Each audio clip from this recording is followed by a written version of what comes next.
dekat bos saya. Jin. Ui.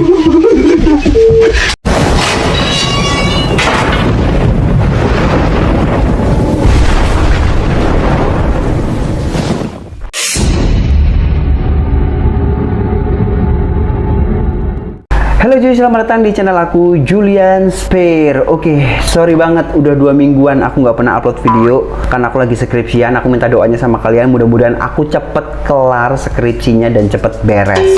Dan apalagi kita bentar lagi akan memasuki bulan Ramadan, mudah-mudahan kita dihindarkan dari godaan-godaan syaiton yang terkutuk. Dan katanya sih kalau bulan puasa itu kan setan-setan tuh lagi pada di kerangkeng nih, lagi pada di penjara. Jadi nggak ada yang namanya kayak penampakan-penampakan. Dan aku rasa kayaknya cerita penampakan ini sering banget ya kita dengar di mana-mana cuy. Tapi bagaimana dengan kisah seseorang yang ditelepon oleh korban yang sudah meninggal?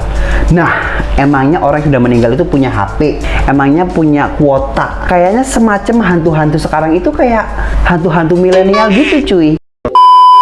Oke cuy, jadi kisah ini belum lama banget, jadi tepatnya tanggal 11 Maret 2023 nih. Jadi beritanya masih bener-bener masih anget, masih fresh. Dimana ada seorang penyiar radio yang bernama Fajik Mukis yang dihubungi oleh sosok korban kecelakaan. Bahkan orang ini tuh sudah meninggal cuy. Nah, si Mas Fajik ini merupakan penyiar radio dari Malaysia yang nama radionya itu adalah Era FM. Singkat cerita, si Mas Fajik ini pada saat itu lagi siaran sambil live di TikTok. Ya siapa tahu kan cuy, ada yang ngasih gift singa atau enggak dikasih gift sama paus. Lumayan cuy, 8 juta itu kayaknya kalau nggak salah ya, kalau singa ya. Dan apalagi banyak sekali nih orang-orang yang live di TikTok yang mandi lumpur, mandi comberan, apa mandi apaan, itulah banyak banget. Nyampe tengah malam kurang kerjaan. Nah, selayaknya siaran pada umumnya di mana ada sesi penyiar akan menyapa para pendengar setianya. Ya biasanya itu melalui telepon, via SMS kayak semacam kirim-kirim salam, kirim-kirim pesan gitu cuy. Nah, pada saat itu si Mas Fajik ini ditemani oleh seorang teman yang ada di studio. Tiba-tiba si Mas Fajik ini mendapatkan telepon dan kemudian dia mengangkat telepon itu.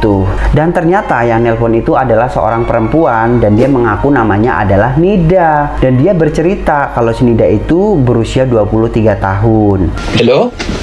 Macam boleh turun nama? Siapa ni? Saya.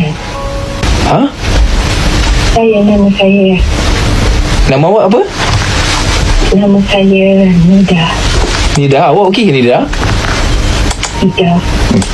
Ha? Pada saat itu mulanya tidak terjadi hal-hal yang aneh dan janggal gitu cuy. Jadi kayak fun-fun aja cuy. Tiba-tiba si Nida ini hendak menceritakan pengalaman masa lalunya dia. Karena merasa antusias, si Mas Fajik ini mengizinkan Nida untuk bercerita lah kepada para pendengar sahabat setia Radio Era FM. Jadi saya pernah lawan cakap mak ayah saya sebab masa tu nak dekat raya. Okey. Jadi masa nak dekat raya tu dia orang kata jangan keluar sebab masa tu ramai orang, bahaya. Lagipun memang tengah kan masa tu. Okey. Jadi diorang dah pesan masa tu saya keluar juga. Biasalah orang darah muda kan, jadi macam Faham. kita nak keluar juga. Kita tak peduli cakap diorang. Tapi masa tu sebenarnya saya nak beli hadiah beg untuk mak saya, Faham. untuk hadiah untuk dia. Dan saya nak surprisekan dia. Saya tak nak cakap kat dia saya nak keluar sebab saya hadiah dia. Faham. Kebetulan raya tu adalah hadiah dia. Jadi Si Nida ini bercerita bahwa saat itu menjelang hari raya, pas habis maghrib, jadi pas waktu malam takbir cuy, si Nida ini kan mau keluar rumah tuh, tapi sama ayahnya itu tidak diperbolehkan untuk keluar karena emang posisinya kan kalau lagi malam takbir itu kan orang-orang pada keluar semua cuy, pada jalan-jalan lah, ada yang konvoy lah, macam-macam, kayak rame banget cuy, kayak konser Blackpink kemarin di GBK. Di sini kalian ada yang nonton nggak konser Blackpink? Komen di bawah deh. Tapi si Nida ini tetap ngeyel nih, dia tetap keluar karena emang dirasa ingin membeli barang untuk keperluan besok ketika lebaran. Dan ada juga dia pengen membeli suatu kado lah untuk ibunya. Jadi karena ibunya pada saat itu lagi ulang tahun, pas banget hari raya lebaran. Jadi makanya dia pengen ngasih surprise, ngasih hadiah sama ibunya, yaitu sebuah tas. Namun pada saat jalan pulang, si Nida ini sempat tersesat cuy. Nida mengatakan yang tadinya jalannya mobilnya seharusnya belok ke kanan, malah dia lurus. Alhasil mobilnya itu masuk ke dalam jurang. Nah, saat itu si Mas Fajik ini kayak ngerasa aneh nih, kayak nggak paham apa yang telah diceritakan oleh si Nida. Nah, bahkan si Mas Fajik ini berkali-kali menanyakan keberadaan Nida dan meminta kepada Nida untuk memberitahu di mana lokasi dirinya berada, cuy. Tapi si Nida ini malah terus bercerita dan bahkan dia sampai nangis-nangis gitu, cuy. Nah, si Nida ini meminta tolong ke Mas Fajik untuk memberikan tas kepada si ibunya. Karena pada saat itu si Nida ini bercerita dia sempat ngeluarin tas itu dari kaca mobilnya yang space-nya itu lumayan kecil, cuy, tapi dia nggak muat nih buat badan. Dan pada saat itu mobilnya akhirnya meledak dan Nida itu masih berada di dalam mobil, tapi dia berhasil mengeluarkan tas tersebut dari dalam mobilnya. Dan bahkan tas itu sudah ditemukan oleh orang, tapi ya mana orang tahu ya kalau itu hadiah ya. Dikirain itu tasnya si Nida, cuy, ternyata itu adalah kado untuk ibunya. Nah, si Nida ini juga bilang nih, katanya masih ada di dalam mobil yang sudah terbakar dan dia nggak bisa keluar. Makanya dia minta tolong sama si Mas Fajik ini untuk nganterin tas tersebut kepada ibunya, cuy. Gelap, memang gelap jalan tu. Dia macam dari sekolah ke kiri ke kanan macam tu. Faham? Saya nampak jalan tu mati-mati. Saya nampak jalan tu lurus semua. Saya nampak jalan tu lurus. Saya ke kanan. Maksudnya sepatutnya ke kanan, tapi saya terus sampai kereta saya masuk dalam gaung. Bila saya masuk dalam gaung tu, saya macam masa tu kita buka tingkap semua start. Saya punya itu semua start. Jadi saya dapat buka baru je tingkap. Jadi pertama kali saya kikir kepada saya ambil mak saya tu, saya campak kat luar. Saya bukan mak saya dulu tau. Saya nak sangat minta tolong macam itu. Dia tak bagikan beg tu kat mak saya tu. Awak kat mana ni?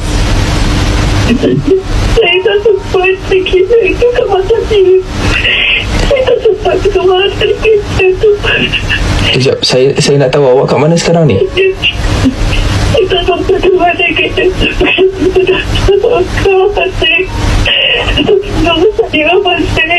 Sekejap. Nah, setelah percakapan itu, tiba-tiba si Nida ini mengeluarkan suara ketawa kayak Mbak Kunti. Ya, siapa yang nggak takut, cuy? Satu studio, bahkan orang-orang yang live juga takut. Nah, hal tersebut tentunya membuat si Mas Fajik ini kayak terkejut, cuy. Kayak dia, ini beneran nggak? Mak saya. Zin.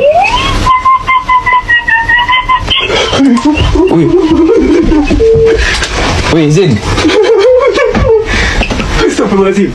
Aku tak lawak ni, Zin. Namun tapi sayangnya, cuy, nggak semua orang netizen itu percaya tentang cerita ini. Dan bahkan dari komenan-komenan itu banyak juga nih yang komen, kayaknya hantu-hantu sekarang itu lebih berpendidikan ya. Terus ada juga yang komen, kenapa aku tak percaya, kayak semacam settingan-settingan, betul. Jadi banyak netizen yang tidak percaya kalau ini adalah hanya sebuah prank buat naikin rating dari radio tersebut. Karena tahu sendiri kan, cuy, apa-apa sekarang prank. Tahu-tahu udah serius-serius, tahu-tahu prank.